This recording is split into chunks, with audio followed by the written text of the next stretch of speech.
জানিস ভোলা, আজকে এই পাড়ার এক দাদাকে আমি স্যালুট জানিয়ে এলাম।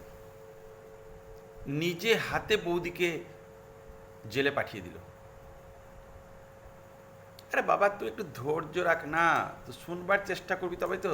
তোরা তো তাড়াতাড়ি কিসে, কোথাও যাবার আছে নাকি? তোরা কোনো হাওয়াই জাহাজ রেডি আছে নাকি? আমেরিকা যাবি? শোন একটু ধৈর্যভাবে।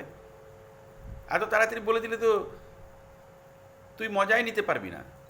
ধৈর্য রাখ, বলবোই তো, বলবার জন্যই তো বসেছি। যাই হোক, শোন, বৌদি গেছে এখন মলে।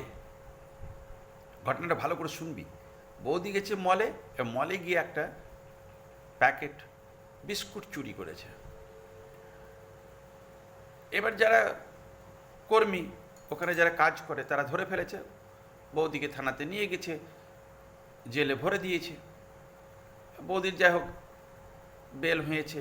এবার জাজের সামনে বৌদির শুনানি হচ্ছে। এখন জজ সাহেব কী করলেন, উনি বললেন যে আপনার প্যাকেটে যতগুলো বিস্কুট ছিল তত বছরের জেল আপনাকে দেওয়া হলো। পেছন থেকে তখন কি হলো জানিস বলা? আরে দাদা চিৎকার করে উঠেছে, বলছে জজ সাহেব, আমি এই ভদ্র মহিলার স্বামী বলছি। এ ভদ্র মহিলা শুধু বিস্কুট চুরি করেনি, সাবুদানাও চুরি করেছিল।